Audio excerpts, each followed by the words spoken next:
Hello, everybody, and welcome to another great episode of the Gridiron Glory podcast here with Tad and Will. We're here to bring you extensive, exclusive coverage of all 32 teams in the NFL, and that includes today's matchup that we're going to discuss that took place in Week 10 of the NFL season between the Kansas City Chiefs and the Denver Broncos at Arrowhead Stadium. And so the Chiefs won this game 16-14. And I mean, it was honestly probably a really impressive game from Bo Nix. 22 of 30, 215 yards, 2 touchdowns, no interceptions. The offensive line did a really good job of holding him up, only allowing the 2 sacks. You have guys like Audric Estime, who, I mean, he's coming up. He's developing. Marvin Mims Jr., the same thing there. Jaleel McLaughlin, even a very young backfield. You would have liked to maybe have seen Javonte Williams get involved a little bit more. You also got guys like Cortland Sutton, Devon Bailey. And yeah, Tad, where would you rank Cortland Sutton amongst the wide receivers in the AFC? Cortland Sutton, he's made a lot of great plays throughout his career. None bigger than the game-winning touchdown last year against Minnesota. But yeah, when I think of Cortland Sutton, I mean, I think he's one of the more underrated receivers in the league.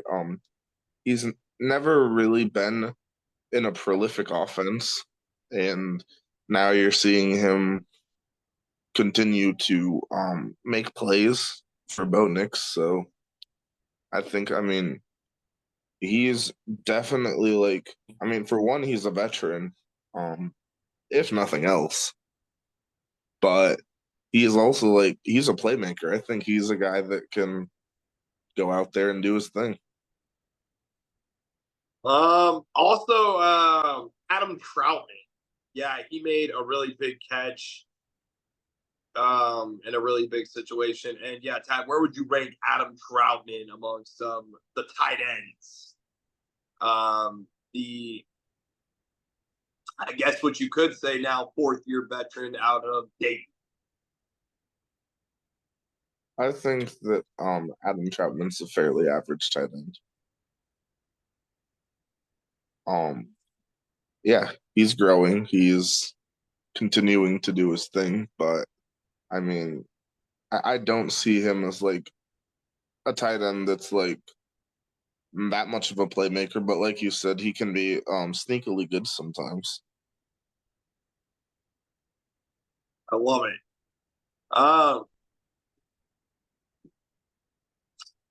Yeah, and then obviously the scary moment where Bo Nix fumbled the football. I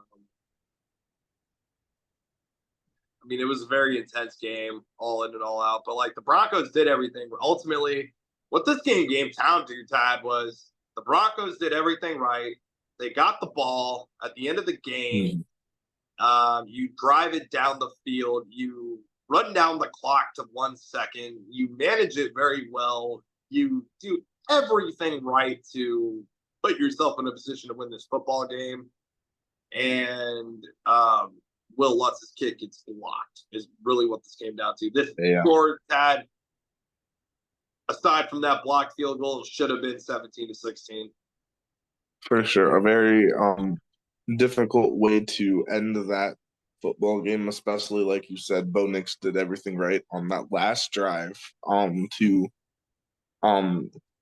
Basically what he did was he led a game-winning drive against the Kansas City Chiefs, but they didn't capitalize on it because of the blocked field goal, which is obviously very unfortunate for a young quarterback showing his development.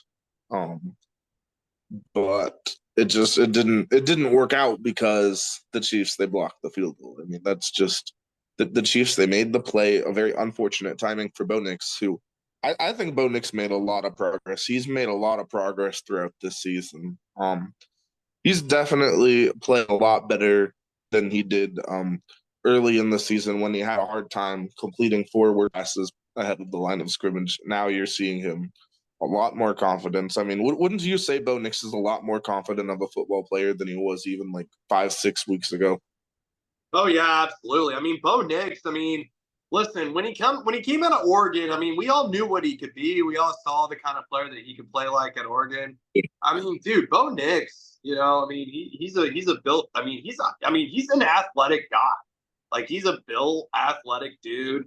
I mean, he's a football player. He's a competitor. I mean, he has that football just heart.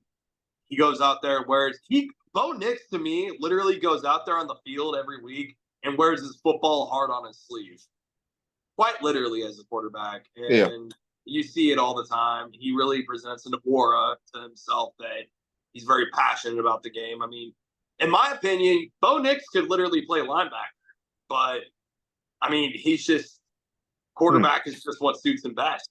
So, I mean, I just think he's an all around football player. He's tough, he's gritty, he did everything he could to win. I mean, it's just a tough break to have because Bo Nix, just such a competitor, did everything he could to win that game, and it didn't happen. It didn't. Yeah. Um, looking some at Kansas City. Oh, Mahomes I'll was let you talk 28 of about that. 42. I'll do that. I'll take the reins there. Mahomes 28 of 42, 266 yards and a touchdown. Not much doing in the Kansas City running game. Kareem Hunt 14 carries for 35 yards. Mahomes 3 for 19 and Carson Steele 2 for 3 yards. So the Denver defensive line and linebacker group, they did a great job shutting down the run game. Absolutely. Travis Kelsey had a big game, 8 for 64 and a touchdown. Kareem Hunt, 7 catches for 65 yards. So while he wasn't effective as a runner, he was effective out of the backfield. And looking at the Kansas City defense, they deserve a lot of credit as to why the Chiefs were able to do what they did. They held Denver scoreless in the second half. Just a lot of big plays. Trent McDuffie had a better second half after he was beaten in the end zone by, I believe it was Vele that beat him in the end zone early in the game. He recovered. Leo Chanel had a big game. Towards the end, he made some big plays.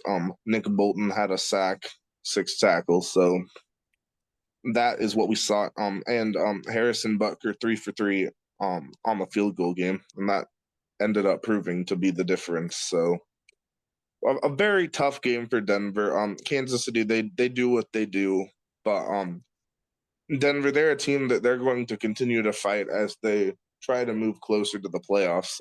They're currently in the playoffs. So just continue to see Denver if they can continue to grow. Yeah, I mean, see if they. I mean, learn from this. You're still an AFC playoff competitive, playoff competing team. Um, it just sucks sad not being able to, take down a division rival. Certainly a tough game to lose like that.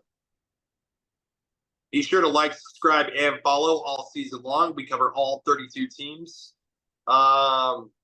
And congrats to Kansas City and Chiefs fans out there. It was a good game of football, but still, yeah, like, subscribe, follow all 32 teams all season long. This is the Gridiron Glory.